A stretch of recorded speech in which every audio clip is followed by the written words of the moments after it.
Hello, you're watching NewsX and I'm Vaishali Kohli. Now, President Donald Trump has withdrawn the US from over 60 international organizations, including UN bodies and the India-France-led International Solar Alliance, calling the institutions redundant and contrary to America's interests. Trump signed the memorandum on Wednesday, titled Withdrawing the United States from International Organizations, Conventions and Treaties that are contrary to the interests of the United States. After signing, he stated that he has determined that it is contrary to the interests of the United States to remain a member of, participate in, or otherwise provide support to the 66 UN and non-United Nations organizations. Let's now take a look at the details. So let me get you that, viewers. Now, the US has withdrawn from 66 organizations. Trump orders US withdrawal from 66 anti-American international organizations. Now, viewers, the major UN climate bodies included in Trump's sweeping exit decision.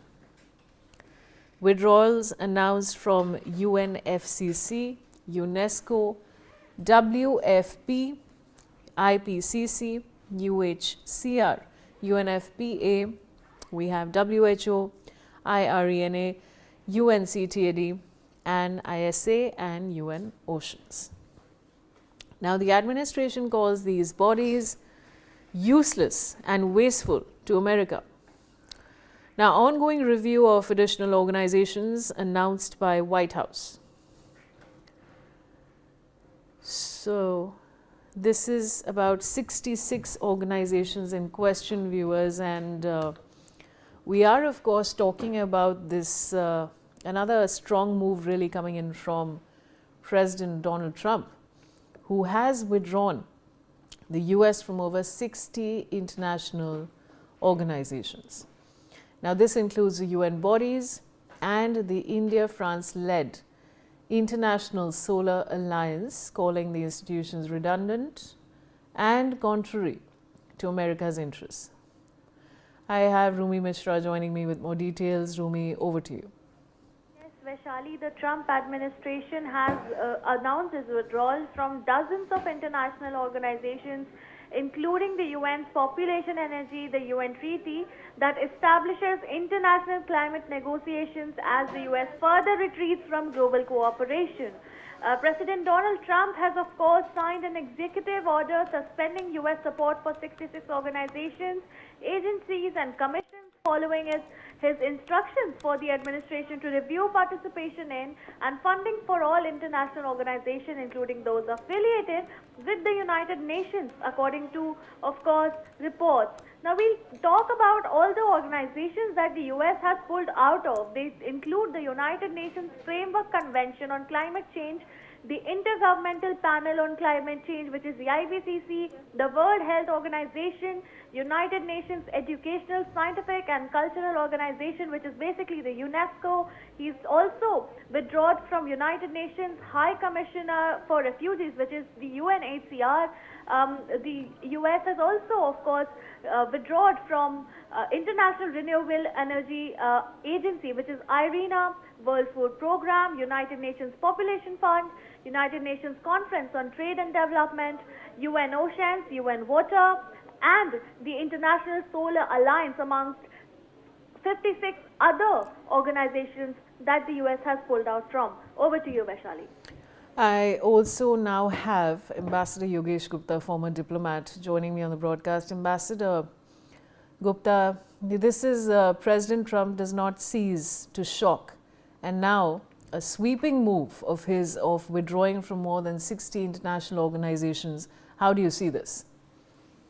Well, this is part of the agenda of President Trump, in which he is trying to recast or refashion the US role and participation in the international bodies. His government has refused to give full funding to the UN. They have quit certain UN organizations like the climate change conference, and now this whole list of other organizations, including UNESCO and the International Solar Alliance, they think that these things are not necessary. I mean, their viewpoint is completely different from that of the rest of the world, whereas rest of the world believes in climate change. President Trump and his people, his administration doesn't believe in climate change. President Trump government is taking measures which are uh, completely at variance with what the rest of the world feels. He doesn't mind invading countries. He doesn't mind kidnapping sitting presidents. So it's a very abnormal kind of a government that we have in the US, and uh, many Americans are not happy with this government, and so many countries, in fact, most countries are not happy with the Trump administration, but that is what America has. And so we have to deal with this government like rest of the world, and we have to manage the world as it is, and we hope that the American people will consider and decide as to how much this government serves their interest and what they should be doing about it. Ambassador Gupta, now how do you think these withdrawals will affect US influence in global decision-making forums, particularly UN bodies? Well, obviously, if you are not going to pay your fund, you are not going to pay your contributions, if you are not going to pay your membership dues, then obviously that may affect the vote that you hold in these organizations. But then the Trump administration doesn't care. I mean, they think that these organizations are not important to their agenda, and they can manage without them. Obviously, there will be decline in the US influence in these organizations, but then they are ready to put up with it. Ambassador Gupta, my final question to you is that, what message does the US exit from the India finance-led International Solar Alliance send to partners like India? Well, nothing, sir, nothing that President Trump does now surprises anyone because he does these things more or less one every day or more. So, a few days back, he invaded Venezuela. Now he's talking of invading Greenland.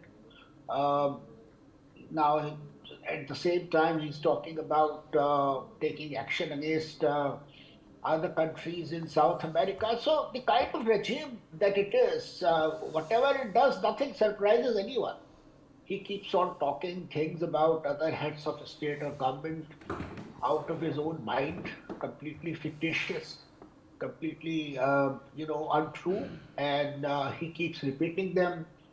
He holds a grudge that he has not been given a Nobel Peace Prize, whereas he doesn't deserve one. So whatever he does or whatever he says, it doesn't surprise anyone.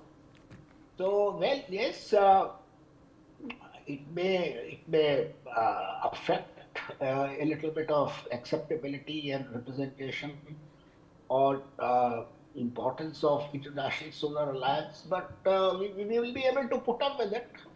We will wait till there is a change of government in the US. Ambassador Gupta, thank you for joining me on the broadcast. And moving on. Now, Nepal government has now made a statement on Venezuela. The statement reads